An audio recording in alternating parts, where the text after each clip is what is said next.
Students exercise 9.4 तुम लोगों का कंप्लीट हो चुका है।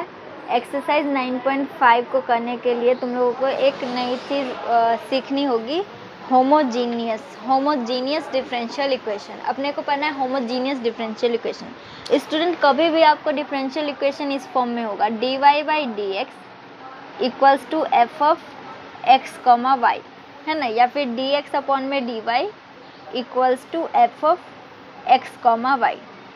ठीक है, होमोजीनियस फंक्शन की बात करते हैं। होमोजीनियस फंक्शन, ये पूरा अगर हम देखें तो ये क्या है, होमोजीनियस डिफरेंशियल इक्वेशन है। और अगर हम ये देखें सिर्फ ये F of x comma Y, तो ये क्या है, एक फंक्शन है, function of X and Y, एक function of X and Y, X and Y का एक फंक्शन है। ठीक है स्टूडेंट, इस फंक्शन का होमोजीनिटी बताना मतलब क्या, होमोजीनियस फंक्शन मतलब क्या। तो ये देखो, पहले तो फील करने की कोशिश करो। जैसे f of x comma y हम देखते हैं x square plus y square, ठीक है, ये दे रखा है। हमको क्या करना है, एक्स के अब तुम इसकी डिग्री चेक करो स्टूडेंट्स। यहाँ पे वेरिएबल की डिग्री क्या है 2, यहाँ पे वेरिएबल की डिग्री क्या है 2, दोनों टर्म में वेरिएबल की डिग्री क्या है 2। तो ये क्या है, होमोजीनियस फंक्शन है। ठीक है, इसी तरीके से एक दूसरा क्वेश्चन लेते हैं, x square plus x y. यहाँ पे देखो, यहाँ पे वेरिएबल की डिग्री क्या है 2, यहाँ पे वेरिएबल की डिग्री क्या है, एक्स की डिग्री 1 प्लस वाई की डिग्री 1। ठीक है, तो 1 प्लस 1 2, यहाँ पे वेरिएबल की डिग्री 2 है। तो ये भी क्या है, होमोजीनियस फंक्शन है। ठीक है, अगर हम इसमें 5 ऐड कर दे तो क्या ये होमोजीनियस फंक्शन है, तो नहीं है स्टूडेंट। क्यों, क्योंकि यहाँ पे वेरिएबल की डिग्री क्या है, 0 है। यहाँ पे 2 है, यहाँ पे 2 है, लेकिन यहाँ पे डिग्री 0 है। तो ये क्या है, ये एक होमोजीनियस फंक्शन नहीं है। तो अब तक तुम लोगों को समझ में आ गया होगा होमोजीनियस फंक्शन क्या है। अब हम हमेशा ऐसे चेक नहीं करेंगे। देखो स्टूडेंट, ये देखने से तो पता चल ही जाता है कि होमोजीनियस फंक्शन है या नहीं है। दूसरी चीज, अगर तुम लोगों को कभी ऐसे पता ना चले देखने से, तो क्या करो, x के जगह पे पुट करो लैम्डा x, ठीक है, और y के जगह पे पुट करो लैम्डा y। ठीक है, इस फंक्शन में तो अपने पास ये फंक्शन आ जाएगा f ऑफ एक्स वाई, ऐसे करके आ जाएगा lambda times f of x comma y. मतलब लैम्डा क्या है, बाहर निकल जाएगा, फंक्शन पे कोई इफेक्ट नहीं पड़ेगा। हमारा जो फंक्शन है वो एज इट इज रहेगा। लैम्डा का पावर n ले लो, कि लैम्डा का पावर कुछ भी हो सकता है, 1 2 3 4, मतलब कि किसी भी ऑर्डर का हो सकता है। ठीक है, वो होगा कि फंक्शन होमोजीनियस है और उसका ऑर्डर समथिंग। ठीक है, जैसे कि इसमें हम लैम्डा डालते हैं, देखो f of x comma y क्या है, x square plus y square. अगर हम एक्स के जगह पे लैम्डा एक्स डालेंगे तो ये लैम्डा स्क्वायर एक्स स्क्वायर हो जाएगा, वाई के जगह पे लैम्डा वाई डालेंगे तो ये हो जाएगा लैम्डा स्क्वायर वाई स्क्वायर। ठीक है, तो ये अपने पास, अगर हम लैम्डा कॉमन ले लेते तो ये आ जाएगा lambda square x square plus y का स्क्वायर। ठीक है स्टूडेंट, ये आया एफ ऑफ एक्स वाई। अब देखो एफ ऑफ एक्स वाई क्या ले रखा था हमने, x square plus y square, तो हम इसको क्या लिख सकते हैं, हम इसको लिख सकते हैं लैम्डा का power 2 f of x comma y. ये क्या है, एफ ऑफ एक्स वाई। हमने एफ ऑफ एक्स वाई को लैम्डा का पावर n समथिंग, लैम्डा का power n times f of x y में चेंज कर दिया। मतलब ये फंक्शन जो है क्या है, एक होमोजीनियस फंक्शन है। और homogeneous function with degree, degree क्या है इसका, जो भी लैम्डा का पावर होगा, लैम्डा का पावर क्या है 2, तो होमोजीनियस फंक्शन ऑफ डिग्री 2 है। ठीक है स्टूडेंट्स, अब देखो होमोजीनियस फंक्शन पता चल गया क्या होता है। अब हम देखते हैं कि homogeneous function, homogeneous differential equation क्या होगा। ठीक है, तो जब कभी भी लैम्डा का पावर 0 आ जाए, मतलब जब कभी भी होमोजीनियस फंक्शन ऑफ डिग्री 0 हो, ठीक है, होमोजीनियस फंक्शन हो और डिग्री क्या हो 0 हो, तो उस टाइप का डिफरेंशियल इक्वेशन क्या कहलाएगा, होमोजीनियस डिफरेंशियल इक्वेशन। मतलब कि अगर ये dy बाई डी एक्स के फॉर्म में है, ठीक है, और ये lambda times n f of x comma y आया, जब हमने x का वैल्यू लैम्डा टाइम्स x और y की value lambda times y put करने पे हमारा ये फंक्शन, ये वैल्यू आई। ठीक है, तो ये फंक्शन क्या है, ये जब n की वैल्यू 0 होगा तो ये क्या कहलाएगा, होमोजीनियस डिफरेंशियल इक्वेशन, ठीक है, डिफरेंशियल इक्वेशन। और जब n की वैल्यू नॉट इक्वल टू 0 होगा तो वो एक होमोजीनियस फंक्शन तो कहलाएगा, लेकिन होमोजीनियस डिफरेंशियल इक्वेशन नहीं होगा। ये फंक्शन होमोजीनियस फंक्शन तो कहलाएगा, लेकिन ये पूरा मिलकर होमोजीनियस डिफरेंशियल इक्वेशन नहीं होगा। होमोजीनियस डिफरेंशियल इक्वेशन होने का कंडीशन क्या है कि लैम्डा का पावर क्या आना चाहिए, 0 आना चाहिए। जब कभी हम इसमें फंक्शन में x के जगह पे लैम्डा x डालेंगे और y के जगह पे लैम्डा y डालेंगे तो कट फिट कर लैम्डा का पावर क्या आना चाहिए, 0 आना चाहिए, ठीक है। जैसे कि एक क्वेश्चन ले लेते हैं, अगर अपने को dy बाई dx की वैल्यू दे रखा हो x अपॉन में y, तो हम x के जगह पे जब लैम्डा x डालेंगे और y के जगह पे लैम्डा y डालेंगे तो ये अपने पास आ जाएगा लैम्डा का पावर 0 x अपॉन में y। तो ये कौन सा फंक्शन है, ये एक फंक्शन है homogeneous function with order 0।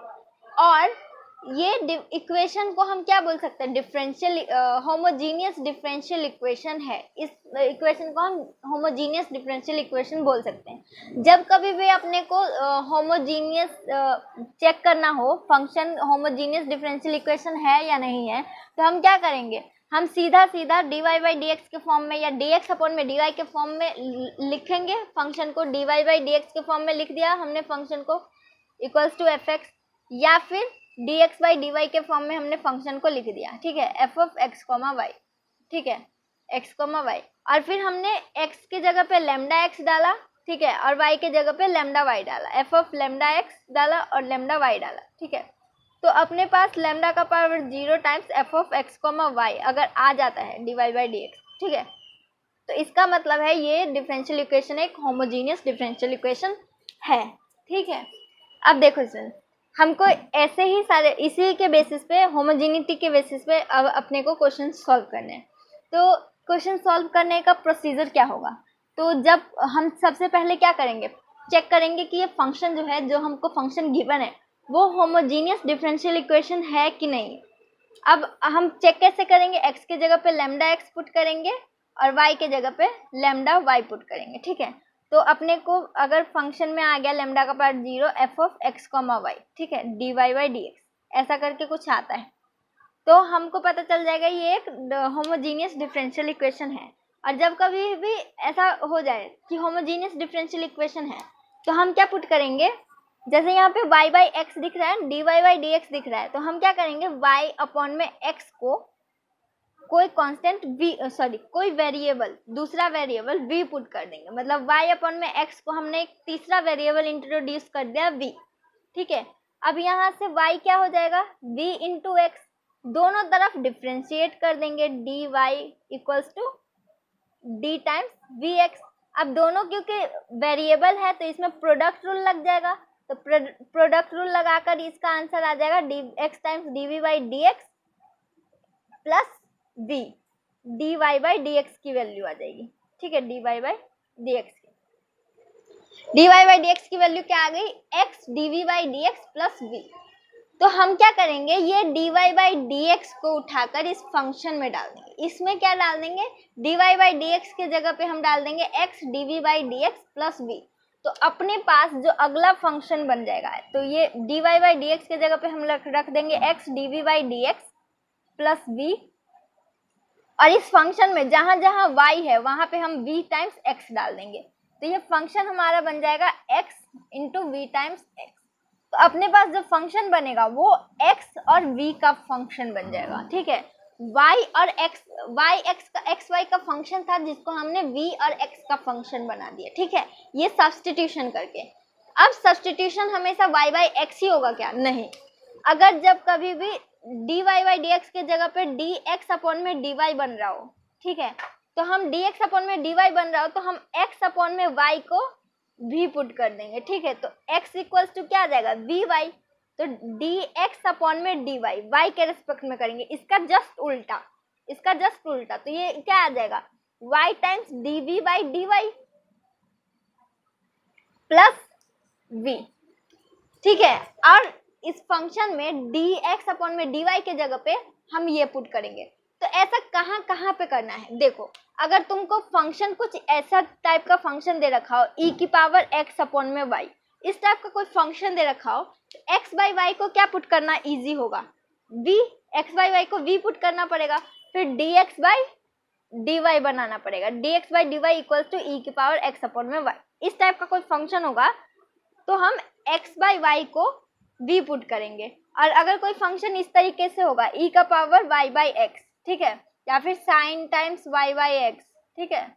Maximum जो सब्स्टिट्यूशन हम करेंगे तो मैक्सिमम सब्स्टिट्यूशन में तो y बाई x पुट करेंगे, लेकिन कहीं कहीं पे क्वेश्चन में x बाई y पुट करके हम इजीली आंसर्स को अप्रोच कर सकते हैं, ठीक है। x बाई वाई डालने पे आंसर इजीली अवेलेबल हो जाएगा, ठीक है। तो वो तुम लोगों को समझ में आ जाएगा कि कहाँ पे x बाई वाई को v पुट करना है, कहाँ पे y बाई x को v पुट करना है। बाकी मैक्सिमम टाइम तो इसी का यूज होगा कि y बाई x को v पुट करना, और कहीं कहीं पे x बाई वाई को v पुट करना पड़ेगा। जैसे कि साइन के अंदर आपको दे दिया हो, साइन के अंदर x अपॉन में y दे दिया हो, तो अगर हम यहाँ पे y बाई एक्स को v पुट करेंगे तो इसकी वैल्यू, ये वैल्यू क्या बन जाएगी, साइन का पावर 1 अपॉन में v। तो यहाँ पे ज़्यादा इजी होगा कि अगर हम x अपॉन में y को v पुट कर दे, x बाई वाई को अगर हम v पुट कर दे तो ये इजी होगा, ठीक है। तो इसलिए हम यहाँ पे x बाई वाई को v पुट कर देंगे, ठीक है। तो इस तरीके से आप लोगों को सब्स्टिट्यूशन करना होगा। आपको और क्वेश्चन नंबर 1 to 10 जब आप लोग करोगे तो आपको पता चल जाएगा कि हमको पहले क्या करना पड़ेगा, पहले प्रूव करना पड़ेगा कि फंक्शन क्या है, होमोजीनियस डिफरेंशियल इक्वेशन है। होमोजीनियस डिफरेंशियल इक्वेशन मतलब लैम्डा क्या है, 0 है, लैम्डा 0 मतलब होमोजीनियस डिफरेंशियल इक्वेशन, ठीक है।